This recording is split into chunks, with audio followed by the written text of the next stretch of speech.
See, I begin these random thoughts,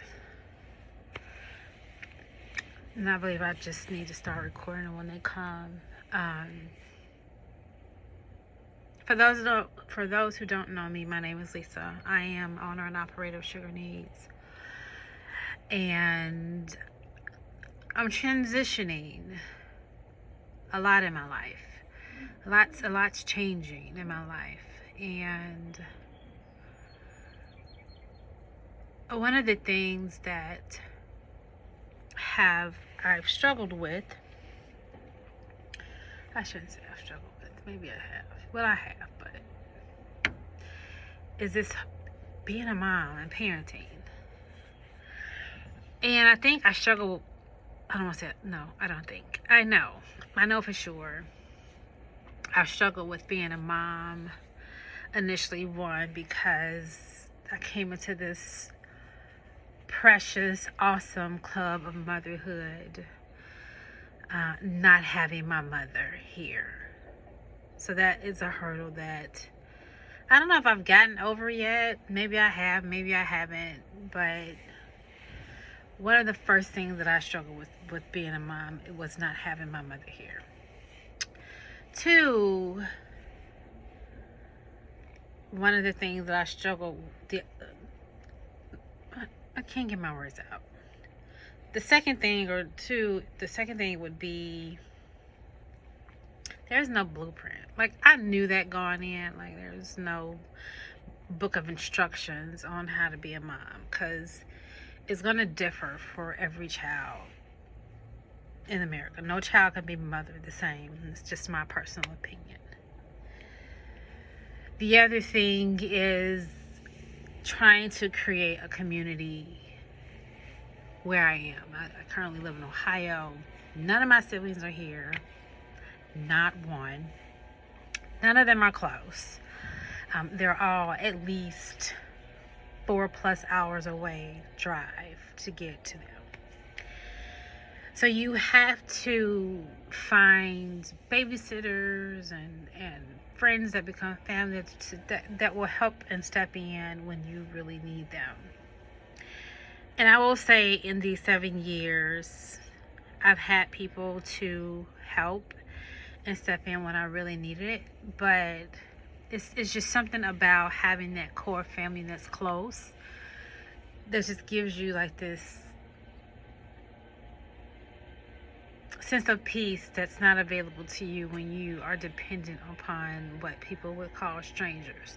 These people would be strangers to my siblings and I, because they're not family. The fourth thing I have struggled with in being a mom is not turning the thing that I prayed God for into a burden, which is very, very easy to do. Because this little person that you prayed for, that you cried for, you went to the throne, is now here, and you have this huge responsibility to keep them alive, basically.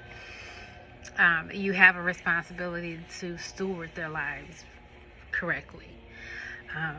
Teach them the way of the Lord. Teach them how to be good humans to other little people, to be good little people to other little people.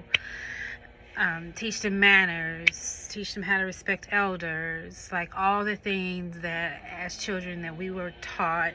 It is now your turn.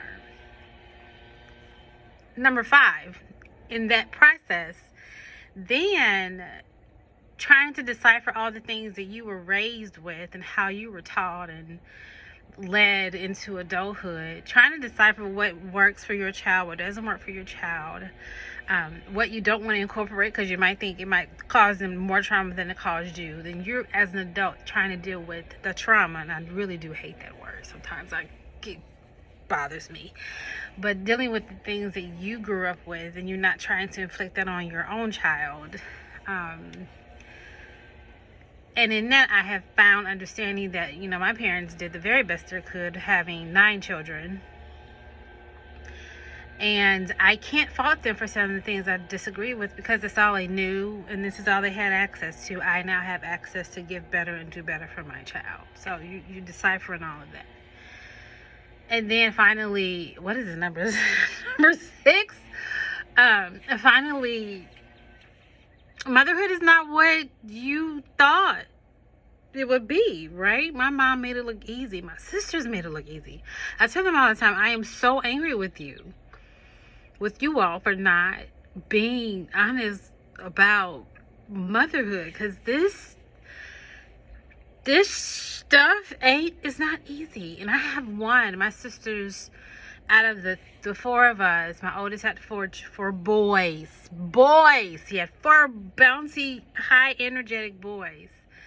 My other sister had 3. She had 2 boys and a girl. And then I have one of my other sister then had 1 son.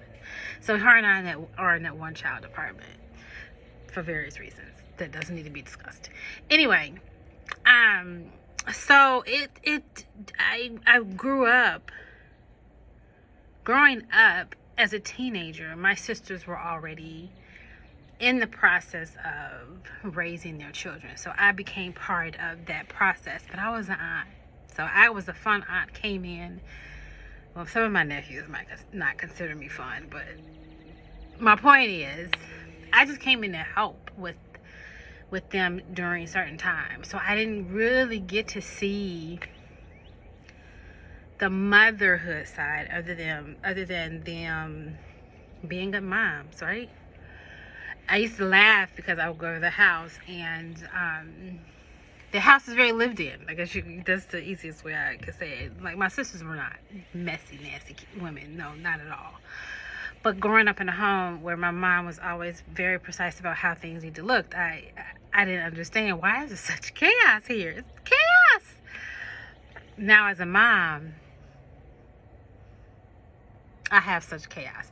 And there are moments where my house looks real lived in. Like, you're not gonna get like that staged home every now and then. It's just gonna be out of whack because life gets crazy.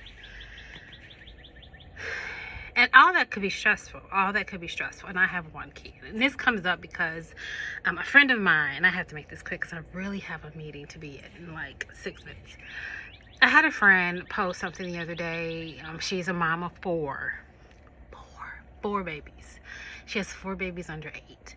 And just had one, I think she's 12 months postpartum.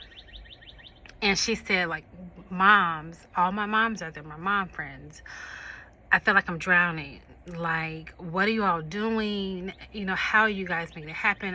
Just pray for me. And, usually on social media, you just kind of like, yeah, pray for her, no big deal. Okay, well, whatever, move on. But I am actually friends with this person. So I called her. And in her voice, you hear the struggle of, I'm tired, I'm worn out. I'm drowning. I feel like I'm drowning. I don't want to think my children to be burdens. I think that's just the devil. And I just listened to her.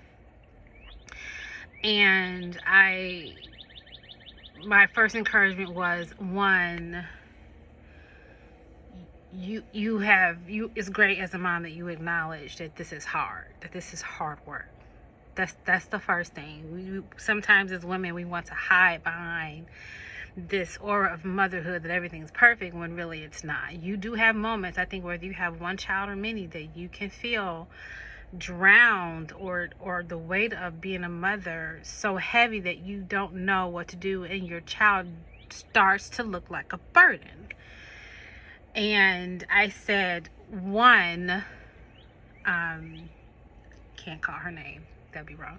I said, number 1, we can't give the devil that much power. He just does not have that much power. I said, but you're valid. Your feelings are valid. Motherhood is hard, and it's okay to say motherhood is very hard right now. It's not always easy. It's not always going to be easy. You at this point have done this now 4 times. This is your 4th child. So I can imagine how you feel, because I only have 1 and I feel that weight. But you're having a rough day. You're having a rough time, and that's all right. And you just had a baby, so your body is still in that process of healing. So give yourself grace that being a mom right now is a lot. I said too, I've heard before that sometimes the very thing that we have been praying for God to bless us with, whether it's a job or a business or a husband, a wife, children, once we get it, some days it can look like a burden. I go, but really it is just a burden of the responsibility that now we hold to this thing that we have been praying for. And I think we have to start, as we're praying for these blessings, as we're praying for a wife or a husband or children or our own business or new job. I think the one thing we have to start including in this prayer is not only God bless me with this, but God, what do I need to do to prepare myself to be in position that when I do get this, I don't feel this weight of this burden, the burden of responsibility so heavy, because I've already prepared myself as much as I can to be in this position that I'm asking for. And I say that, and I didn't say that to her, it actually just came to me, but I'm saying this to myself too. Like, there's a transition that's happening in my life that I'm asking God to lead me through. But not only am I asking for this, there's a portion of this that's, I need Him to show up strong.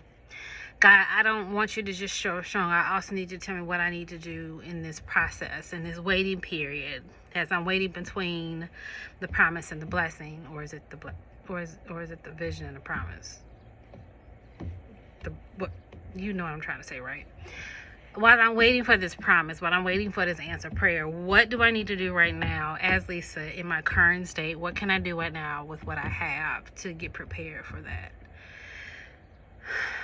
So, as a mom, I think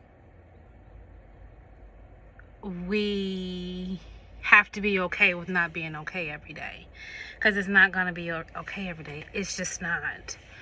And I want America, social media, whatever, like, chill out on this object of perfection, of perfect lunches, perfect outfits, laundry folded every day, house spick and span clean. Now, don't get me wrong, the ones where your house is a mess aggravates me to all levels. However, there's this level of perfection that we see on social media that we're chasing that's overwhelming and is too much. And we need to stop using it as a comparison tool or a target. That's where we need to be. You need to be where God has you at the moment and focusing on what's in front of you. If your children are stressing you out, it's okay. The one thing I told her, if you cannot get away, if you cannot get in your car and drive away and leave those kids with their husband because he's at work or something else, just sometimes you just have to sit down and breathe. Sometimes you just need a breather. Sometimes your body just needs a rest. Your mind just needs a rest. And you just need to sit down, be still, be quiet, breathe it out.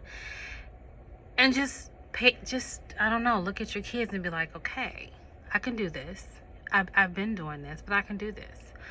I'm equipped for this. This is what God created me for. I pray for these babies, so we're going to be okay. I didn't have these perfect words of wisdom for her. I just wanted her to know that I see her, I understood, and that I loved her. God loves her, and that I'm always here for a conversation. That's all I could give in my capacity.